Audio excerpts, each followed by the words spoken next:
অহংকার করে হেঁটো না। মানুষের অহংকার সাজে না, অহংকার সাজে একজনের। তিনি কে? অহংকার কার চাদর? আল্লাহ বলে, এই চাদর ধরে যদি কেউ টান দেয়, ওরে আমি জাহান্নামে নিক্ষেপ করি। ফালা উবালি, আই ডোন্ট কেয়ার, ওরে আমি জাহান্নামে ফেলবো। অহংকার করার কি আছে আমাদের? কিছুই না। অহংকার করে হেঁটো না। মানুষের অহংকার সাজে না, অহংকার সাজে একজনের। তিনি কে? অহংকার কার চাদর? আল্লাহ বলে, এই চাদর ধরে যদি কেউ টান দেয়, ওরে আমি জাহান্নামে নিক্ষেপ করি। ফালা উবালি, আই ডোন্ট কেয়ার, ওরে আমি জাহান্নামে ফেলবো। অহংকার করার কি আছে আমাদের? কিছুই না। অহংকার করে হেঁটো না। মানুষের অহংকার সাজে না, অহংকার সাজে একজনের। তিনি কে?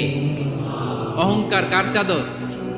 আল্লাহ বলে, এই চাদর ধরে যদি কেউ টান দেয়, ওরে আমি জাহান্নামে নিক্ষেপ করি। ফালা উবালি, আই ডোন্ট কেয়ার, ওরে আমি জাহান্নামে ফেলবো। অহংকার করার কি আছে আমাদের? কিছুই না। অহংকার করে হেঁটো না। মানুষের অহংকার সাজে না, অহংকার সাজে একজনের। তিনি কে? অহংকার কার চাদর? আল্লাহ বলে, এই চাদর